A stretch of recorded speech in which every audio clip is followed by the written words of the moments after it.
lá, tão importante quanto escolher o seu curso de graduação é analisar qual faculdade trabalha o tema empregabilidade e carreira. Por quê? Começar a graduação é só o primeiro passo da sua carreira. Então fique atento, ter uma faculdade que trabalha nesse tema seguramente vai direcionar e aproximar você do seu tão desejado objetivo, que é construir e consolidar a sua carreira. Aqui no Claretiano, por exemplo, nós temos um setor dedicado a trabalhar o tema empregabilidade e carreira, como elaboração do currículo, simulação de entrevistas, discussão, reflexão sobre a carreira e a empregabilidade nas diferentes fases que o aluno esteja. Esse é o nosso objetivo, conciliar a graduação com o momento carreira do aluno. Fique atento, faça a escolha correta, olhando para a faculdade que vai trabalhar esse assunto com você.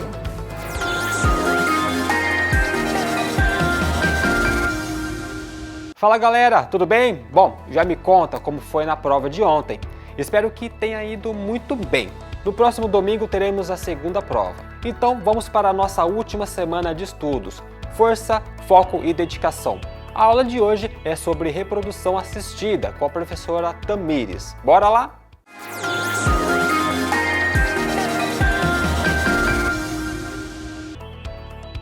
Olá pessoal, meu nome é Tamires dos Santos, eu sou professora do Claretiano Colégio e também do Claretiano Centro Universitário e hoje nós estamos aqui para mais um episódio do Play no Enem, um assunto voltado para a área de biologia. Esse assunto de reprodução assistida, ele envolve, além de conceitos biológicos, questões que também podem estar presentes aí como um tema de redação. Bom, quando nós falamos de reprodução assistida, isso envolve uma área da biologia que nós chamamos de embriologia, e na embriologia nós estudamos tanto a origem quanto o desenvolvimento do ser humano. Então, através aí do avanço de técnicas de biologia molecular, a gente consegue investigar diversos problemas que são relacionados ao nosso desenvolvimento, né? Sendo possível, então, entender a partir dessas técnicas quando e onde genes que são específicos estão sendo ativados e expressos no embrião. Essa área, então, ela deu abertura para o que nós chamamos de reprodução assistida, que envolve exatamente questões voltadas para a infertilidade, onde você tinha vários motivos para que isso ocorresse, né? Hoje nós sabemos que a infertilidade, ela não é só relacionada a problemas maternos, né, a problemas femininos, mas também a masculinos. Então aqui quando a gente pensa em infertilidade, tem a questão de idade reprodutiva, né, onde as pessoas elas estão querendo, né, ter filhos cada vez mais tarde, então aí a partir dos 35 anos você já pode ter uma dificuldade nesse sentido, mas também outros fatores ambientais, como por exemplo, utilização de álcool, né, e a própria alimentação pode vir a causar também efeitos nos espermatozoides, sendo então um problema relacionado tanto ao sexo feminino quanto ao sexo masculino. Mas além disso, quando nós falamos das técnicas de reprodução assistida, hoje, cada vez mais, a gente observa a procura por essas técnicas em pessoas que querem, então, no caso, as mulheres, né, muitas vezes, uma reprodução independente, ou ainda em casais homossexuais que também gostariam de ter filhos. Então, a primeira técnica de inseminação artificial que nós tivemos, ela foi executada pela primeira vez em 1790, então já faz bastante tempo, né? É o que nós chamamos de inseminação artificial convencional ou intrauterina. Ela é uma técnica de baixa complexidade. Então, como ela era efetuada? Tinha-se os espermatozoides que eram coletados, e esses espermatozoides, então, a partir de uma cânula, eles eram introduzidos até o útero da mulher. E ali deveria acontecer o processo de fecundação. Como vocês podem visualizar, o encontro do espermatozoide com o óvulo. Só que essa técnica ela não era muito eficaz e ela foi se aperfeiçoando com o decorrer do tempo, né? Então, tiveram aí técnicas associadas a questão ovulatória, para que você realmente fizesse a inseminação artificial no momento de ovulação, e também um preparo desse sêmen, desses espermatozoides, para que você tivesse uma maior qualidade desse material. Passando por essa técnica, nós temos uma que é atualizada, né, que é utilizada atualmente, que nós chamamos de fertilização in vitro. Então, a primeira aconteceu em 1978 e foi um marco aí muito importante para a medicina reprodutiva. Só que nesse caso, a gente já está tratando de uma técnica com uma complexidade mais alta, como vocês vão ver. Então, basicamente, quando nós tratamos de fertilização in vitro, da forma tradicional, nós temos também a estimulação dos ovários, a coleta e preparação do sêmen. Só que essa situação de fecundação, como o próprio nome já diz, ela acontece in vitro, né? Ela vai acontecer em um vidro. Hoje, normalmente, são utilizadas as placas de Petri para que isso ocorra. Então, os óvulos são captados da mãe e eles vão ser colocados, então, no vidro, como vocês podem observar aqui, onde os espermatozoides também serão depositados. De forma tradicional, era aguardada a fecundação naturalmente nessa situação. Posteriormente, então, a partir do embrião, né, que foi formado, ele é introduzido no útero materno e a gravidez, ela é, então, ali confirmada com 2 semanas de sucesso aí após o processo de nidação. Hoje, nós temos um avanço em relação a essa questão da fertilização in vitro, porque o que acaba sendo mais realizado é o que nós chamamos de injeção intracitoplasmática de espermatozoide. Então, como vocês podem observar aqui, nesse caso não se aguarda, né, o espermatozoide conseguir adentrar ao óvulo. Você faz uso então do microscópio, ó, aqui está a placa, e a partir então dessa observação você injeta o espermatozoide dentro do microscópio para ter certeza realmente de que o processo de fecundação aconteceu e depois você consegue acompanhar então a divisão celular, como vocês estão visualizando aqui.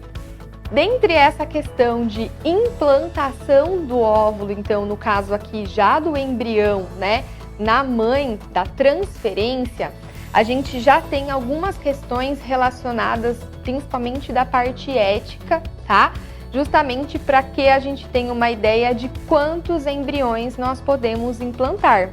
Então, de acordo com a legislação brasileira, uma mãe de até 35 anos, ela vai poder receber no máximo 2 embriões, tá? E essa quantidade de embriões, ela vai aumentando de acordo com a idade. Então, de 36 a 39 anos são possíveis serem implantados 3 embriões e acima de 40 anos, 4 embriões. Relacionando essa questão de quantidade de embriões que podem ser implantados, então, nós temos também a condição do diagnóstico pré-implantacional. Então, nesse caso, quando a gente pensa em quantidade de embriões, o que acontece? Muitas vezes você pode ter uma gravidez múltipla e essa gravidez múltipla, dependendo da situação, os pais inclusive vão ter que fazer uma escolha, né? Se eles vão manter essa quantidade de embriões mesmo. Então a gente já vê aí na televisão pessoas onde acabam tendo até 5, 6 filhos, né? Por conta dessa técnica, ou se vão reduzir, né, a quantidade de embriões que vão continuar no processo de gestação. Então aí a gente tem um grande problema moral também envolvido, né? E pensando nessa questão do diagnóstico pré-implantacional, então você consegue realizar um diagnóstico deste embrião anteriormente à sua implantação no útero. Normalmente, quando isso acontece? Quando você tem algum risco genético reprodutivo envolvido, né? Então, em relação aos pais, para que eles realmente tenham filhos saudáveis. Só que aqui você vai, então, a partir desse diagnóstico, selecionar embriões que estão isentos, então, de determinada condição genética, para que você transfira realmente apenas os embriões saudáveis para o útero, né? Qual que é o principal objetivo desse diagnóstico? Que que realmente você só transfira embriões que tenham a quantidade normal de cromossomos para que essa gestação então possa continuar, né? Só que aqui a gente tem uma outra questão envolvida, que é justamente a seleção, né? Então você tem uma seleção prévia aí envolvida. Então, como vocês podem observar aqui, como isso é feito, né? Você faz essa técnica então de diagnóstico pré-implantacional a partir de uma das fases, que é a fase de blastocisto. Aí essas células então são enviadas para laboratório para ser feito o diagnóstico, e parte dos embriões então eles vão permanecer congelados até você ter o resultado desse diagnóstico, né? E depois disso você tem então apenas a implantação, o descongelamento dos embriões que são considerados saudáveis. Aí entra outra questão, que é justamente a questão dos embriões permanecerem congelados. Então hoje a gente tem muita polêmica em torno desses embriões que ficam congelados, o que deve ser feito com eles depois. Dentre os fatores aí que é importante para a gente refletir sobre o diagnóstico pré-implantacional, uma das questões é justamente em relação ao sexo, tá? Então, essa é uma propaganda onde nós vemos a possibilidade de escolha do sexo, então, menina ou menino, a partir da fertilização in vitro. Só que esse é um fator que não deveria ser escolhido de acordo com a legislação brasileira. Aí nós entramos então numa questão que nós chamamos de eugenia. Então, escolha de sexo, escolha de características, de habilidades, nada disso é permitido pela legislação brasileira. Só que, infelizmente, né, numa situação de uma implantação, então, de uma fertilização in vitro, isso pode acontecer. Então, aqui a gente, inclusive, né, tem até a situação de bebês que muitas vezes eles são aí criados para que eles sirvam como se fossem medicamentos para um irmão, por exemplo, que tem algum problema, onde as células tronco dessa criança pode ser utilizada para o tratamento do seu irmão. Então é uma questão realmente muito delicada, tá? E para vocês refletirem um pouco mais sobre isso, então, nos estudos nessa área, eu sugiro para vocês um filme que se chama Gattaca. Ele é de 1997, mas ele ainda é bastante atual, justamente por tratar essas questões de pré-determinismo, né? E até onde a gente pode chegar, então, nessa seleção genética. E para finalizarmos, uma frase, então, muito importante do filme para que vocês façam uma reflexão. Não há gene para o espírito humano. Até a próxima!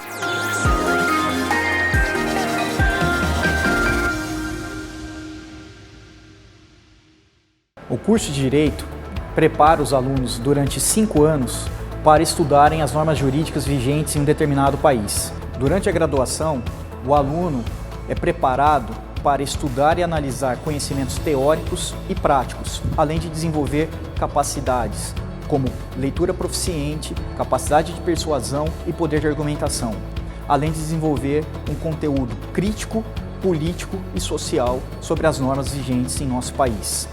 Em relação ao mercado de trabalho, o curso de Direito proporciona ao aluno a possibilidade de atuar no setor privado como advogado, mas também no setor público, como advogado público, juiz, promotor, delegado e outros concursos que exigem a formação jurídica.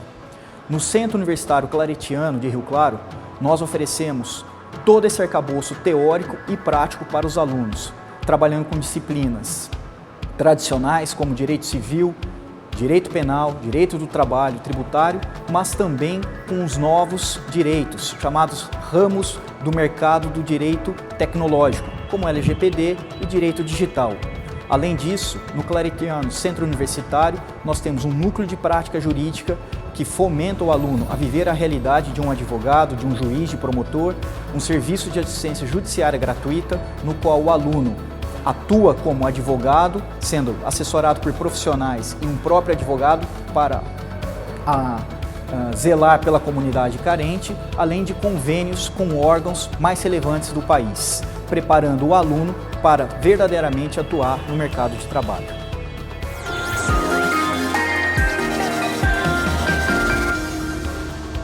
Pessoal, finalizando mais um episódio do Play no Enem, mas antes uma dica.